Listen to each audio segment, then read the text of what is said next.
नमस्कार दोस्तों। झुंझुनू जिले के ज्ञांग्यासर गांव में एक राय माता का 500 साल पुराना मंदिर है और उस मंदिर की जो जमीन है उस पर पिछले 3 साल से, जब झुंझुनू के कलेक्टर उमरदीन खान थे तब से मुस्लिम समुदाय के कुछ लोग कभी रास्ते के नाम पर, कभी किसी और नाम पर कब्जा करने की कोशिश कर रहे हैं।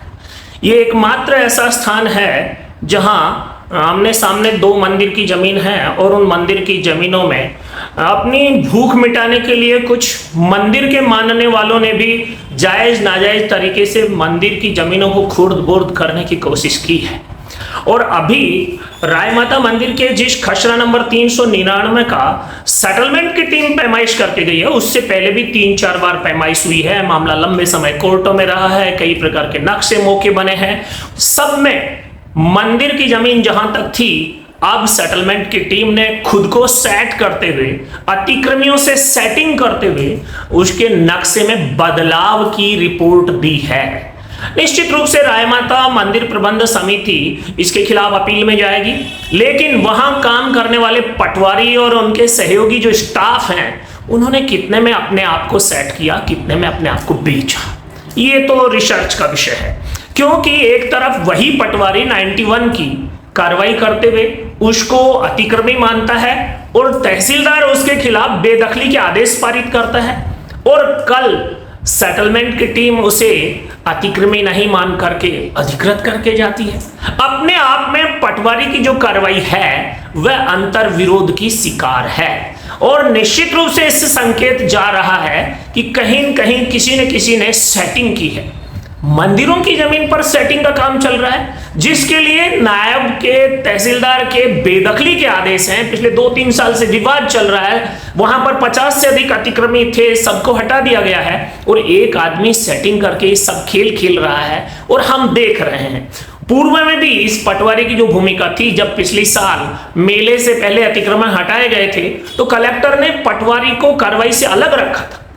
कलेक्टर को पता था कि सारी गड़बड़ पटवारी कर रहा है। अब भी वही पटवारी वहां पर है। वो एक तरफ 91 की कार्रवाई के लिए लिख कर देता है, नायब तहसीलदार फैसला करते हैं, दूसरी तरफ सेटलमेंट के साथ बैठकर सेटिंग कराता है। ये इस बात का प्रमाण है कि यहाँ राजस्व विभाग की नीचे की टीम जो है वो बिक चुकी है, करप्ट हो चुकी है।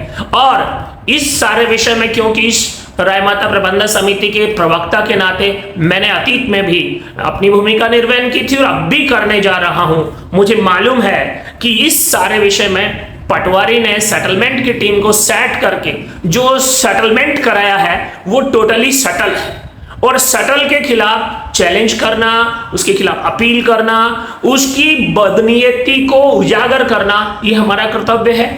हम राय माता प्रबंध समिति के लोग तुरंत कलेक्टर को एप्लीकेशन देने वाले हैं और सेटलमेंट की टीम जिस अधिकारी के निर्देशन में आई थी, उन्होंने पूर्ववर्ती नक्शों, पैमाइशों की अनदेखी करके नए तरीके से जो रिपोर्ट डिजाइन की है वो कितने के लेन देन में की है, इस कहानी का पटाक्षेप भी हम करने की कोशिश करेंगे।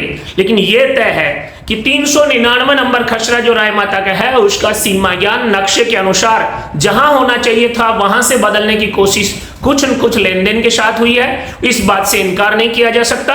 अभी राय माता का जो है नवरात्रा का मेला आने वाला है और उस मेले के अवसर पर और उस मेले से पहले प्रशासन के लिए भी एक बड़ी चुनौती और सिरदर्द बनने वाला, और हम सब भी कोशिश करेंगे कि इस प्रकार की अतिक्रमण की कार्रवाई में सहयोगी बने राजस्व विभाग के कार्मिकों के खिलाफ दंडात्मक कार्रवाई हो और दूध का दूध, पानी का पानी हो। वहां पर काम करने वाले प्रशासनिक अमले में जिस किसी ने लापरवाही बरती है उसकी जवाबदेही भी तय हो। इन सारे विषयों के साथ अब हम आंदोलन के बिगुल को आगे बजाने की कोशिश करेंगे। आप देखते रहिए, हम आपको इन सारे विषयों से अपडेट रखने की कोशिश करेंगे और प्रशासन कहां लापरवाही कर रहा है और कहां ईमानदारी से काम कर रहा है। जब कांग्रेस के शासन में हमने आंदोलन करके 50 से अधिक अतिक्रमण हटाए हैं, तो भाजपा के शासन में अतिक्रमणों के हौसले किसके संरक्षण में बढ़ रहे हैं, इस रिसर्च को भी आपको अवगत कराएंगे। जय हिंद, जय भारत।